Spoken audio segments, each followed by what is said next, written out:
ಬಂಧುಗಳೇ ನಮಸ್ಕಾರ, ಹೇಗಿದ್ರಿ ನೀವೆಲ್ಲರೂ? ನಾನು ಸುಬ್ರಹ್ಮಣ್ಯ ಎಸ್ ಹಂಡಿಗೆ. ಬಂಧುಗಳೇ, ಒಂದು ಸಾಧಾರಣವಾಗಿರುವಂತಹ ಮನೆ, ಆ ಮನೆ ಸಮೀಪ ಒಂದು 7 ಜನ ಬಂದು ದರೋಡೆಗೆ ಅಂತೇಳಿ ಸ್ಕೆಚ್ ಹಾಕ್ತಾ ಇರ್ತಾರೆ.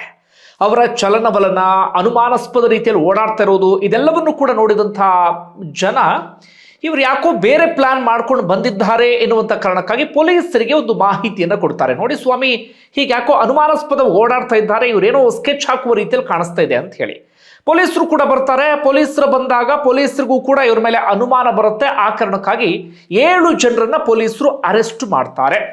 7 ಜನರನ್ನ ಅರೆಸ್ಟ್ ಮಾಡಿ ವಿಚಾರಣೆಯನ್ನು ಆರಂಭಿಸ್ತಾರೆ. ಯಾಕಲ್ಲಿ ಓಡಾಡ್ತಾ ಇದ್ರಿ, ಏನ್ ಸ್ಕೆಚ್ ಹಾಕ್ತಾ ಇದ್ರಿ, ಯಾರು ಮನೆಯಲ್ಲಿ ಕಳ್ಳತನ ಅಥವಾ ದರೋಡೆ ಮಾಡುವಂತ ಪ್ಲಾನ್ ಮಾಡ್ತಾ ಇದ್ರಿ ಅಂತ ಹೇಳಿ. ಆಗ ಅವರೆಲ್ಲರೂ ಕೂಡ ಬಾಯಿ ಬಿಟ್ಟಂತ ವಿಚಾರ ಕೇಳಿ ಪೊಲೀಸರೇ ಅರೆಕ್ಷಣೆ ಶಾಕ್ ಆಗ್ತಾರೆ. ಆದ್ರೆ ಪೊಲೀಸರಿಗೆ ನಂಬಿಕೆ ಕೂಡ ಬರೋದಿಲ್ಲ. ಅವ್ರು ಏನು ಹೇಳ್ತಾರೆ ಅಂದ್ರೆ, ಆ ದರೋಡೆಕೋರರು ನಾವು ಒಂದು ಮನೆಗೆ ದರೋಡೆ ಪ್ಲಾನ್ ಮಾಡ್ತಾ ಇದ್ವಿ, ಆ ಮನೆಯಲ್ಲಿ ಕೋಟಿ ಕೋಟಿ ಕ್ಯಾಶ್ ಇದೆ, ಜೊತೆಗೆ ಕೆಜಿ ಗಟ್ಟಲೆ ಚಿನ್ನ ಇದೆ ಎನ್ನುವಂತ ಮಾತನ್ನ ಅವ್ರು ಹೇಳ್ತಾರೆ. ಪೊಲೀಸರಿಗೆ ಅದನ್ನ ನಂಬೋದಿಕ್ಕೆ ಸಾಧ್ಯ ಆಗಲ್ಲ. ಕಾರಣ ಏನಪ್ಪಾ ಅಂದ್ರೆ, ಅದು ಬಹಳ ದೊಡ್ಡದಾಗಿರುವಂತ ಮನೆ ಆಗಿರೋದಿಲ್ಲ, ಅಥವಾ ಯಾರೋ ಶ್ರೀಮಂತರ ಮನೆಯೂ ಕೂಡ ಆಗಿರೋದಿಲ್ಲ. ಹಾಗೆ ಮನೆಯ ಸಮೀಪ ಅಥವಾ ಮನೆಯಲ್ಲಿ CC ಕ್ಯಾಮ್ರಾ ಅಂಥದ್ದು ಕೂಡ ಇರೋದಿಲ್ಲ, ಅಥವಾ ಮನೆಯಲ್ಲಿ ಆ ಹಣವನ್ನ ಕಾಯೋದಕ್ಕೆ ಬೇಕಾದಂತ ಭದ್ರತಾ ವ್ಯವಸ್ಥೆ ಅಂಥದ್ದು ಏನು ಕೂಡ ಇರೋದಿಲ್ಲ. ಹೀಗಾಗಿ ಪೊಲೀಸರು ತಕ್ಷಣ ನಂಬೋದಕ್ಕೆ ಸಾಧ್ಯ ಆಗಲ್ಲ. ದುಡ್ಡಿತ್ತು, ಚಿನ್ನ ಇತ್ತು ಅಂದ್ರೆ ಒಂದು ಅಟ್ಲೀಸ್ಟ್ ಒಂದು CC ಕ್ಯಾಮ್ರಾನಾದ್ರೂ ಮನೆಗೆ ಹಾಕೊಂಡಿರ್ತಾರಲ್ಲ, ಅದು ಕೂಡ ಇಲ್ಲ. ನೋಡಿದ್ರೆ ಶ್ರೀಮಂತರ ಮನೆಯೂ ಕೂಡ ಅಲ್ಲ. ಯಾರ ಮನೆ ಅಂದ್ರೆ ಓರ್ವ ಡ್ರೈವರ್ ಮನೆ. ಅದು ಕೂಡ ಆತ 2017ರಲ್ಲಿ VRS ತೆಗೆದುಕೊಂಡು ಈಗ ಡ್ರೈವಿಂಗ್ ಕೆಲಸವನ್ನು ಕೂಡ ಆತ ಬಿಟ್ಟಿದ್ದ. ಹೀಗಾಗಿ ಪೊಲೀಸರಿಗೆ ಇವ್ರು ನಂಬೋದಾ ಬೇಡವಾ ಅಂತ ಅನ್ಸುತ್ತೆ. ಆದ್ರೂ ಕೂಡ ನೋಡೋಣ ಅಂತ ಹೇಳಿ ಪೊಲೀಸರು ಆ ದರೋಡೆಕೋರರು ಕೊಟ್ಟಂತ ಮಾಹಿತಿಯ ಆಧಾರದ ಮೇಲೆ ಆ ಮನೆ ಮೇಲೆ ಸರ್ಚ್ ಅಥವಾ ರೇಡ್ ಅನ್ನ ಮಾಡೋದಕ್ಕೆ ಶುರು ಮಾಡ್ಕೊಳ್ತಾರೆ. ಸ್ವತಃ ಪೊಲೀಸರೇ ಅರಿಕ್ಷಣ ಶಾಕ್ ಆಗ್ತಾರೆ. ನಿನ್ನೆ ತಡರಾತ್ರಿ ನಡೆದಿರುವಂತ ಘಟನೆ ಇದು. ಒಂದು ಸಾಧಾರಣವಾದಂತ ಪೊಲೀಸರ ತಂಡ ಆರಂಭದಲ್ಲಿ ಬರುತ್ತೆ. ಆದ್ರೆ ಒಳಗಿರೋದನ್ನ ನೋಡಿ ಪೊಲೀಸರು ಹೇಳ್ತಾರೆ, ನಮ್ಮ ಈ ತಂಡ ಸಾಕಾಗೋದಿಲ್ಲ ಇದಕ್ಕೆ ಅಂತೇಳಿ ಹೆಚ್ಚುವರಿ ತಂಡವನ್ನ ಕರೆಸಿಕೊಳ್ತಾರೆ. ಅದಾದ ಬಳಿಕ ಬ್ಯಾಕ್ ಟು ಬ್ಯಾಕ್ ದೊಡ್ಡದಾಗಿರುವಂತಹ ಪೆಟ್ಟಿಗೆ, ಅದು ಇದು ಎಲ್ಲವೂ ಕೂಡ ಆ ಮನೆ ಒಳಗಡೆ ಬರೋದಿಕ್ಕೆ ಶುರುವಾಗುತ್ತೆ. ಮನೆ ಸುತ್ತಮುತ್ತ ಇದ್ದಂಥವ್ರೆ ಶಾಕ್ಗೆ ಒಳಗಾಗ್ಬಿಡ್ತಾರೆ. ಈ ಮನೆ ಒಳಗಡೆ ಇಷ್ಟೆಲ್ಲ ಸಂಪತ್ತಿತ್ತ ಅಂತ ಹೇಳಿ. ಏನು ಎತ್ತ ಆ ಘಟನೆಯ ವಿವರವನ್ನ ಗಮನಿಸ್ತಾ ಹೋಗೋಣ. ಬಂಧುಗಳೇ, ನಾನು ಈಗಾಗಲೇ ಹೇಳಿದ ಹಾಗೆ ನಿನ್ನೆ ತಡರಾತ್ರಿಯ ಸಂದರ್ಭದಲ್ಲಿ ಆದಂತ ರೇಡ್ ಇದು. ತಡರಾತ್ರಿ ರೇಡ್ ಆರಂಭ ಆಗತ್ತೆ. ಅದಾದ ಬಳಿಕ ಬ್ಯಾಕ್ ಟು ಬ್ಯಾಕ್ ಅಂತ ಹೇಳಿ ಈ ಹಣವನ್ನ ಎಣಿಸುವಂತ ಮಷಿನ್ ಅನ್ನ ತರಿಸಿಕೊಳ್ತಾರೆ. ಹೆಚ್ಚು ಕಡಿಮೆ ಒಂದು 18 ಗಂಟೆಗಳ ಕಾಲ ಆ ಹಣವನ್ನ ಎಣಿಸುವಂತ ಪ್ರಕ್ರಿಯೆ ನಡೆಯುತ್ತೆ. ಹಣವನ್ನ ಎಣಿಸಿ ಒಂದು 5 ಮಷಿನ್ಗಳು ಮಧ್ಯದಲ್ಲಿ ಕೆಟ್ಟು ಹೋಗಿರ್ತವೆ. ಅದಾದ ಬಳಿಕ ಹೆಚ್ಚುವರಿ ಮಷಿನ್ ಅನ್ನು ಕೂಡ ಆ ಸಂದರ್ಭದಲ್ಲಿ ತರಿಸಿಕೊಳ್ಳಲಾಗತ್ತೆ. ಒಂದು 18 ಗಂಟೆಯ ನಂತರ ಈಗ ಸಿಕ್ಕಿರುವಂತ ಲೆಕ್ಕದ ಪ್ರಕಾರವಾಗಿ ಬರೋಬ್ಬರಿ 28 ಕೋಟಿ ಕ್ಯಾಶ್ ಅನ್ನ ಸಾಧಾರಣವಾದಂತ ಚೀಲದಲ್ಲಿ ಕಟ್ಟಿ ಇಡಲಾಗಿತ್ತು. 35 ಚೀಲದಲ್ಲಿ ಕಟ್ಟಿ ಇಡಲಾಗಿತ್ತು. ಯೋಚನೆ ಮಾಡಿ, 28 ಕೋಟಿ ಕ್ಯಾಶ್ ಅಂದ್ರೆ, ನಗದು ಅಂದ್ರೆ ಎಷ್ಟು ಬರಬಹುದು ಅಂದ್ರೆ ಇದು ಎಷ್ಟು ಇರಬಹುದು ಅಂತೇಳಿ ನೀವೇ ಅಂದಾಜು ಮಾಡಿ. ಅಷ್ಟನ್ನ ಆ ಸಾಧಾರಣವಾದಂತ ಮನೆಯ ಒಳಗಡೆ ತುಂಬಿಸಿ ಇಡಲಾಗಿತ್ತು. ಬರೋಬ್ಬರಿ 15 ಕೆಜಿ ಚಿನ್ನದ ಗಟ್ಟಿ, ಒಂದು 21.5 ಕೋಟಿ ಮೌಲ್ಯ ಅಂತೇಳಿ ಸದ್ಯಕ್ಕೆ ಪೊಲೀಸರು ಅದನ್ನ ಅಂದಾಜು ಮಾಡಿದ್ದಾರೆ. ಈ ಕ್ಯಾಶು, ಚಿನ್ನ ಎಲ್ಲವೂ ಕೂಡ ಸೇರಿ ಒಂದು 50ರಿಂದ 55 ಅಥವಾ ಹೆಚ್ಚು ಕಡಿಮೆ ಒಂದು 60 ಕೋಟಿ ಹತ್ತತ್ರ ಪೊಲೀಸರಿಗೆ ಸಿಕ್ಕಿಬಿಟ್ಟಿದೆ. ಪೊಲೀಸರಿಗೆ ನಂಬಲಾಗದಂತಹ ರೇಡ್ ಅದು ಅಂದ್ರೂ ಕೂಡ ತಪ್ಪಾಗ್ಲಿಕ್ಕಿಲ್ಲ. ಒಟ್ಟಾರೆಯಾಗಿ ಎಣಿಕೆ ಪ್ರಕ್ರಿಯೆ ಎಲ್ಲವೂ ಕೂಡ ಮುಗಿತ್ತು. ಅದೆಲ್ಲವನ್ನು ಕೂಡ ವಶಕ್ಕೆ ತೆಗೆದುಕೊಂಡದಾಯ್ತು. ಮನೆಯನ್ನು ಕೂಡ ಸೀಲ್ ಮಾಡಿದಾಯ್ತು. ಪೊಲೀಸರಿಗೆ ಇದು ಅಂದ್ರೆ, ಈತ ಡ್ರೈವರ್, ಈತ ಹೇಗಿಷ್ಟು ಸಂಪಾದನೆ ಮಾಡೋದಕ್ಕೆ ಸಾಧ್ಯ? ಈತನ ಸಂಬಳದಲ್ಲಿ ಬರೋದಕ್ಕೆ ಸಾಧ್ಯ ಇಲ್ಲ. ಅಲ್ಲಿ ಇನ್ನೇನೇ ಭ್ರಷ್ಟಾಚಾರ, ಲಂಚ ಬಾಕತನ ಏನೇ ಮಾಡಿದ್ರು ಇಷ್ಟು ಹಣವನ್ನು ದುಡಿಯೋದಕ್ಕೆ ಸಾಧ್ಯ ಇಲ್ಲ. ಈತ ಏನಾದ್ರು ಕಳ್ತನ ಮಾಡಿದ್ದಾನ, ದರೋಡೆ ಮಾಡಿದ್ದಾನೆ, ಏನು ಕತೆ ನೋಡೋಣ, ವಿಚಾರಣೆ ಮಾಡೋಣ ಅಂತ ಹೇಳಿ ಆತನ ಪೊಲೀಸರು ಎಳ್ಕೊಂಡು ಹೋಗ್ತಾರೆ. ರಾತ್ರಿ ಪೂರ್ತಿ ಆತನ ವಿಚಾರಣೆ ಅಂಥದ್ದೆಲ್ಲವೂ ಕೂಡ ನಡೆಯುತ್ತೆ. ಆ ನಂತರ ಪೊಲೀಸರಿಗೆ ಕ್ಲಾರಿಟಿ ಸಿಗುತ್ತೆ. ಇದು ಸಣ್ಣ ಪುಟ್ಟ ವಿಚಾರ ಅಲ್ಲ, ಇದು ಒಬ್ಬರಿಂದ ಒಬ್ಬರಿಗೆ ಲಿಂಕ್ ಆಗಿ ಕೊನೆಗೆ ರಾಜಕಾರಣಿಗಳ ಹತ್ರದವರೆಗೂ ಕೂಡ ಹೋಗಿದೆ ಅಂತೇಳಿ.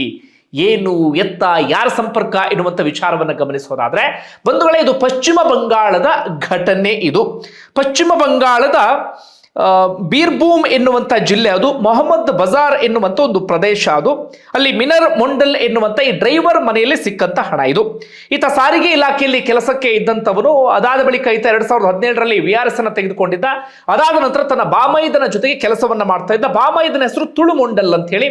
ಆತ ಬಹಳ ಪ್ರಮುಖವಾದಂತ ಪಾತ್ರವನ್ನ ಇಲ್ಲಿ ವಹಿಸ್ತಾನೆ. ಇವರೆಲ್ಲರೂ ಕೂಡ ಸೇರ್ಕೊಂಡು ಏನು ಮಾಡ್ತಾ ಇದ್ರು ಅಂದ್ರೆ, ಈ ಕಲ್ಲು ಗಣಿಗಾರಿಕೆ ಹಾಗೆ ಮರಳು ಗಣಿಗಾರಿಕೆಯನ್ನ ಅಕ್ರಮವಾಗಿ ನಡೆಸ್ತಾ ಇದ್ದರು. ಆ ಮೂಲಕ ಕೋಟಿ ಕೋಟಿ ಹಣವನ್ನ ಇವರೆಲ್ಲರೂ ಕೂಡ ಸಂಪಾದನೆಯನ್ನ ಮಾಡ್ತಾ ಇದ್ದರು. ಇವರ ಹಣವನ್ನ ತಂದು ಏನು ಮಾಡ್ತಾ ಇದ್ರು ಅಂದ್ರೆ ಬೇರೆ ಕಡೆ ಇಟ್ಟರೆ ಡೌಟ್ ಬರುತ್ತೆ ಎನ್ನುವ ಕಾರಣಕ್ಕಾಗಿ ಈತ ಡ್ರೈವರ್, ಈತನ ಮೇಲೆ ಯಾರೂ ಕೂಡ ಅನುಮಾನ ಪಡೋದಿಲ್ಲ ಎನ್ನುವಂತ ಕಾರಣಕ್ಕಾಗಿ ಈತನ ಮನೆಗೆ ತೆಗೆದುಕೊಂಡು ಬಂದು ಹಣವನ್ನ, ಈತನ ಮನೆಗೆ ತೆಗೆದುಕೊಂಡು ಬಂದು ಚಿನ್ನವನ್ನ ಶೇಖರಿಸಿ ಇಡುವಂತ ಕೆಲಸವನ್ನ ಮಾಡ್ತಾ ಇದ್ರು. ಅದಾದ ಬಳಿಕ ಪೊಲೀಸರು ಈ ತುಳು ಮುಂಡಲ್ಲಿ ಹಿಂದೆ ಬೀಳ್ತಾರೆ. ಈತ ಯಾರು, ಏನು ಎತ್ತ ಪತ್ತೆ ಹಚ್ಚಬೇಕು ಅಂತ. ಆನಂತರ ಗೊತ್ತಾದಂತ ವಿಚಾರ ಏನಪ್ಪಾ ಅಂದ್ರೆ ಈತ ಬೇರೆ ಬೇರೆ ಪ್ರಕರಣಗಳಿಗೆ ಸಂಬಂಧಪಟ್ಟ ಹಾಗೆ ಪದೇ ಪದೇ ಜೈಲಿಗೆ ಹೋಗಿ ಬರ್ತಾ ಇದ್ದಂತ ವ್ಯಕ್ತಿ. ಅದಾದ ನಂತರ ಇನ್ನೊಂದು ಸಂಗತಿ ಬಟಾಬೈಲಾಗುತ್ತೆ. 2023 24 ತನ್ನ ಮಗಳ ಮದುವೆಯನ್ನ ಈತ ಮಾಡಿದ್ದ. ಎಷ್ಟು ಖರ್ಚು ಮಾಡಿದ್ದ ಅಂದ್ರೆ ನೀವ್ಯಾರು ಕೂಡ ನಂಬೋದಿಕ್ ಸಾಧ್ಯ ಇಲ್ಲ. ಬರೋಬ್ಬರಿ 100 ಕೋಟಿಯಷ್ಟು ಖರ್ಚು ಮಾಡಿದ್ದ. ಯೋಚನೆ ಮಾಡಿ, 100 ಕೋಟಿಯಷ್ಟು ಹಣವನ್ನ ಮಗಳ ಮದುವೆಗೆ ಅಂತೇಳಿ ಖರ್ಚು ಮಾಡಿದ್ದ. ಆಗ್ಲೂ ಕೂಡ ಬಹಳ ಚರ್ಚೆ ಆಗಿತ್ತಂತೆ ಪಶ್ಚಿಮ ಬಂಗಾಳದಲ್ಲಿ. ಈ ಹೆಂಗ್ ಬಂತು ಇವನಿ ದುಡ್ಡು, 100 ಕೋಟಿ ಹೆಂಗ್ ಖರ್ಚು ಮಾಡ್ತಿದ್ದಾನೆ ಎನ್ನುವ ರೀತಿಯಲ್ಲಿ, ಅಥವಾ ಯಾವ ಆತಂಕವೂ ಕೂಡ ಇಲ್ಲದೆ ಧೈರ್ಯವಾಗಿ ಮಗಳ ಮದುವೆಗೆ 100 ಕೋಟಿ ಖರ್ಚು ಮಾಡಿಬಿಟ್ಟಿದ್ದ. ಅದಾದ ಬಳಿಕ ಈ ತುಳು ಮುಂಡಲ್ ಎನ್ನುವಂತ ವ್ಯಕ್ತಿ ಇಷ್ಟೆಲ್ಲ ಒಂದು ದೊಡ್ಡ ಅಕ್ರಮ ಗಣಿಗಾರಿಕೆಯನ್ನು ನಡೆಸೋದಿಕ್ಕೆ ಸಾಧ್ಯವಾ? 100 ಕೋಟಿ ವ್ಯವಹಾರ, ಇದ್ರ ಹಿಂದೆ ಇನ್ಯಾರೋ ಇರಬೇಕು ಅಂತೇಳಿ ಪತ್ತೆ ಹಚ್ಚುವಂತ ಕೆಲಸವನ್ನ ಮಾಡ್ತಾರೆ. ಆಗ ಬಂತು ನೋಡಿ ಹೆಸರು ಅನುಬ್ರತ ಮುಂಡಲ್ ಅಂತೇಳಿ. ಆತ ಯಾರು ಅಂದರೆ TMCಯ ನಾಯಕ. ಒಂದು ಕಾಲದಲ್ಲಿ ಮಮತಾ ಬ್ಯಾನರ್ಜಿಗೆ ತೀರಾ ಆಪ್ತನಾಗಿದ್ದಂತ ವ್ಯಕ್ತಿ. ಅಷ್ಟು ಮಾತ್ರ ಅಲ್ಲ, ಈ ಗೋವು ಕಳ್ಳ ಸಾಗಾಣಿಕೆ ಪ್ರಕರಣದಲ್ಲಿ CBIಯಿಂದ ಅರೆಸ್ಟ್ ಆಗಿ ಇತ್ತೀಚೆಗಷ್ಟೇ ಬಿಡುಗಡೆ ಆಗಿದ್ದಂತ ವ್ಯಕ್ತಿ ಕೂಡ ಹೌದು. ಜೊತೆಗೆ ಈ ಬೀರ್ಭೂಮ್ ಪ್ರದೇಶದಲ್ಲಿ ತುಂಬಾನೇ ಪ್ರಭಾವವನ್ನು ಹೊಂದಿದ್ದಂತ ವ್ಯಕ್ತಿ. ಇನ್ನೊಂದು ಸಂಗತಿ ಏನಪ್ಪಾ ಅಂದ್ರೆ ಈತ ಸದ್ಯ ಮಮತಾ ಬ್ಯಾನರ್ಜಿಯ ಜೊತೆಗಿಲ್ಲ. TMC ಒಡೆದೋಗ್ಬಿಟ್ಟಿದೆಯಲ್ಲ, ರಿತುಬ್ರತ ಬ್ಯಾನರ್ಜಿ ಅಂತೇಳಿ ಮತ್ತೊಂದು ತಂಡವನ್ನ ಕಟ್ಟಿದ್ದಾರಲ್ಲ, ಬಿಜೆಪಿಗೆ ಬೆಂಬಲವನ್ನ ಕೊಟ್ಟಂತ ಪಡೆ. ಆ ಬಿಜೆಪಿಗೆ ಬೆಂಬಲವನ್ನ ಕೊಟ್ಟಂತ ಪಡೆಗೆ ಈತ ಸೇರ್ಪಡೆ ಆಗಿದ್ದಾನೆ. ಈತನನ್ನ ಮತ್ತೊಮ್ಮೆ ಬೀರ್ಭೂಮ್ ಜಿಲ್ಲೆಯ ಜಿಲ್ಲಾಧ್ಯಕ್ಷರನ್ನಾಗಿ ನೇಮಕವನ್ನ ಕೂಡ ಮಾಡಲಾಗಿದೆ.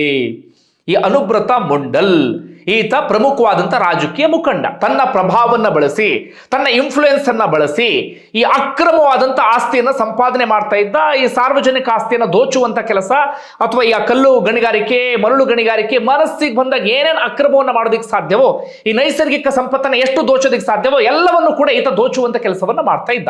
ಜೊತೆಗೆ ತನ್ನ ಬೇನಾಮಿ ಆಸ್ತಿ ಏನಿದೆ, ಅಕ್ರಮವಾಗಿ ಎಲ್ಲೆಲ್ಲಿ ಸಂಪಾದನೆ ಮಾಡಿದ್ದಾನೆ, ಏನು ಭ್ರಷ್ಟಾಚಾರ, ಮತ್ತೊಂದು ಮಗದೊಂದು ಎಲ್ಲ ಹಣವನ್ನ ಈ ತುಳು ಮುಂಡಲ್ ಕೊಡ್ತಾ ಇದ್ದ. ಈ ತುಳು ಮುಂಡಲ್ ತಗೊಂಡೋಗಿ ಈ ಡ್ರೈವರ್ ಮನೆಯಲ್ಲಿ ಅಲ್ಲಿ ಇಲ್ಲಿ ಎಲ್ಲ ಕಡೆಗಳಲ್ಲೂ ಕೂಡ ಇಡುವಂತ ಕೆಲಸವನ್ನ ಮಾಡ್ತಾ ಇದ್ರು. ಈಗ ಪೊಲೀಸರು ಇದರ ಹಿಂದೆ ಬಿದ್ದುಬಿಟ್ಟಿದ್ದಾರೆ. ಈ ಅನುಬ್ರತ ಮುಂಡಲ್ ಎನ್ನುವಂತಹ ಆತ ಶಾಸಕ ಅಲ್ಲ, ಸಂಸದ ಅಲ್ಲ, ಸಚಿವ ಅಲ್ಲ, ಮತ್ತೊಂದು ಮಗದೊಂದು ಏನು ಅಲ್ಲ, ಓರ್ವ ಸಾಮಾನ್ಯವಾದಂತ ನಾಯಕ. ಈತನ ಹಿಂದೆಯೇ ಇಷ್ಟು ದೊಡ್ಡ ಮಾಫಿಯಾ ಇದೆ, ಇಷ್ಟೆಲ್ಲ ಹಣವನ್ನ ಸಂಪಾದನೆ ಮಾಡಿದ್ದಾನೆ, ಇಷ್ಟೆಲ್ಲ ಅಕ್ರಮವನ್ನು ನಡೆಸ್ತಾ ಇದ್ದ ಅಂದ್ರೆ ಇನ್ನು ಬೇರೆ ಬೇರೆ ನಾಯಕರ ವಿಚಾರ ಏನು? ಅದರ ಹಿಂದೆನೂ ಕೂಡ ಈಗ ಪೊಲೀಸರು ಬಿದ್ದಿದ್ದಾರಂತೆ. ಮುಖ್ಯಮಂತ್ರಿ ಆಗಿರುವಂತಹ ಸುವೇಂದು ಅಧಿಕಾರಿ ಸೂಚನೆ ಕೊಟ್ಟಿದ್ದಾರಂತೆ. ಆಯ್ತು, ಎಲ್ಲವನ್ನೂ ಕೂಡ ಕೆದಕುವಂತ ಕೆಲಸವನ್ನ ಮಾಡಿ ಒಂದಷ್ಟು ವಿಚಾರಗಳು ಹೊರಗಡೆ ಬರಲಿ ಎನ್ನುವಂತ ರೀತಿಯಲ್ಲಿ ಈಗ ಮಮತಾ ಬ್ಯಾನರ್ಜಿ ಮತ್ತೊಂದು ಕಡೆ ರಿತುಬ್ರತ ಬ್ಯಾನರ್ಜಿ ಅಥವಾ ಬಿಜೆಪಿ ಇವ್ರ ನಡುವೆ ಈಗ ಸಂಘರ್ಷ ಶುರುವಾಗಿದೆ.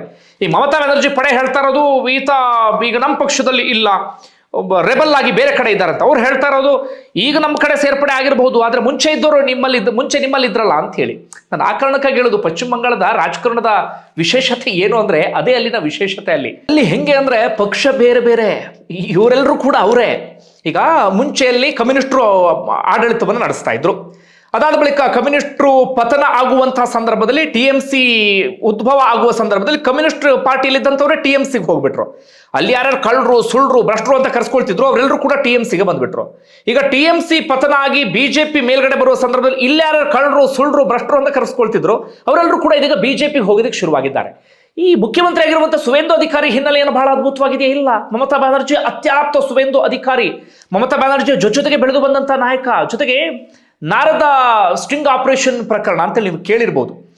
ಈ ಸುವೇಂದು ಅಧಿಕಾರಿ ಆಗ ಮಿನಿಸ್ಟರ್ ಆಗಿದ್ರು ಅನ್ಸುತ್ತೆ. ಲಂಚ ಪಡೆಯುವಂತ ಸಂದರ್ಭದಲ್ಲಿ ಸ್ಟ್ರಿಂಗ್ ಆಪರೇಷನ್ ಅಲ್ಲಿ ವಿಡಿಯೋ ಸಮೇತ ಸಿಕ್ಕಾಕೊಂಡು ಬಿದ್ದಿದ್ರು. ಇದೇ ಪ್ರಧಾನಿ ನರೇಂದ್ರ ಮೋದಿ ಆಗ ಇದನ್ನು ಕಟುವಾಗಿ ಟೀಕೆ ಮಾಡಿದ್ರು. ಆದ್ರೆ ಈಗ ಸುವೇಂದು ಅಧಿಕಾರಿ ಅದೇ ಬಿಜೆಪಿಯಲ್ಲಿ ಮುಖ್ಯಮಂತ್ರಿ. ಇದೇ ಪಶ್ಚಿಮ ಬಂಗಾಳದ ಹಣೆಬರ. ಪಶ್ಚಿಮ ಬಂಗಾಳ ಅಂತಲ್ಲ, ಸಾಕಷ್ಟು ಕಡೆಗಳಲ್ಲೂ ಕೂಡ ಹೀಗೆ ಆಗ್ತಾ ಇದೆ. ಈಗ ಇದು ಚರ್ಚೆ ಆಗ್ತಿರುವಂತ ವಿಚಾರ ಅಂದ್ರೆ ಹಾಗಾದ್ರೆ ರಾಜಕಾರಣಿಗಳು ಅದು ಎಷ್ಟು ಲೂಟಿ ಹೊಡಿಬೇಡ. ಒಂದು ಕಡೆಯಿಂದ ಜನ ಒಂದೊಂದು ರೂಪಾಯಿ ದುಡಿಯೋದಕ್ಕೆ ಕಷ್ಟಪಡ್ತಾ ಇದ್ರೆ ಇವರೆಲ್ಲರೂ ಕೂಡ ತಮಗಿರುವಂತ ಅಧಿಕಾರ, ತಮಗಿರುವಂತ ಪ್ರಭಾವವನ್ನು ಬಳಸಿ ಅದು ಎಷ್ಟರ ಮಟ್ಟಿಗೆ ಸಾರ್ವಜನಿಕ ಸಂಪತ್ತನ್ನ ಇವರೆಲ್ಲರೂ ಕೂಡ ದೋಚ್ತಾ ಇರಬೇಡ ಎನ್ನುವಂತ ರೀತಿಯಲ್ಲಿ. ಇದು ಹಾಗಾದ್ರೆ ಪಶ್ಚಿಮ ಬಂಗಾಳಕ್ಕೆ ಮಾತ್ರ ಸೀಮಿತ ಆಗಿದೆಯಾ? ಇಲ್ಲ. ನಮ್ಮ ರಾಜ್ಯಕ್ಕೆ ಬನ್ನಿ, ನಮ್ಮಲ್ಲೂ ಒಬ್ಬೊಬ್ಬ ರಾಜಕಾರಣಿಗಳಿಗೆ ಅದು ಎಷ್ಟು ಬೇನಾಮಿಗಳಿದ್ದಾರೆ ಗೊತ್ತಾ? ಆ ಬೇನಾಮಿಗಳ ಹೆಸರಲ್ಲಿ ಎಷ್ಟೆಷ್ಟೆಲ್ಲ ಆಸ್ತಿಯನ್ನ ಸಂಪಾದನೆ ಮಾಡಿದ್ದಾರೆ ಗೊತ್ತಾ? ಇವ್ರು ತೋರಿಸ್ಕೊಳ್ತಾರಲ್ಲ, ಚುನಾವಣಾ ಸಂಬಂಧ ನಾಮಪತ್ರ ಸಲ್ಲಿಕೆ ಮಾಡುವಾಗ ಅಫಿಡವಿಟ್ ಸಲ್ಲಿಕೆ ಮಾಡ್ತಾರಲ್ಲ, ಗೊತ್ತಲ್ಲ ನಿಮಗೆ, ರಾಜಕಾರಣಿಗಳು ಎಷ್ಟೆಷ್ಟು ಆಸ್ತಿನ ಘೋಷಣೆ ಮಾಡ್ಕೊಂಡಿದ್ದಾರೆ ಅಂತ ಹೇಳಿ. ಅದು ಇವ್ರ ಹೆಸರಲ್ಲಿ ಇರೋದು. ಇನ್ನು ಇವ್ರ ಬೇನಾಮಿಗಳ ಹೆಸರಲ್ಲಿ ಎಷ್ಟೆಷ್ಟೋ ಇದೆ. ಉದಾಹರಣೆಗೆ ನಮ್ಮ ಊರಿನಲ್ಲೇ, ನಮ್ಮ ತೀರ್ಥಹಳ್ಳಿ ಭಾಗದ ಆಗುಂಬೆ ಸಮೀಪದ ಊರು, ಅಲ್ಲೊಂದು ಎಕರೆಗಟ್ಟಲೆ ತೋಟ ಇದೆ. ಅದು ನಮ್ಮ ಪ್ರಭಾವಿ ರಾಜಕಾರಣಿಯೊಬ್ಬರ ಬೇನಾಮಿಗೆ ಸೇರಿದಂಥ ಆಸ್ತಿ ಅಂತೆ ಅದು. ಆನಂತರ ನಮಗೆ ಗೊತ್ತಾದಂಥ ವಿಚಾರ.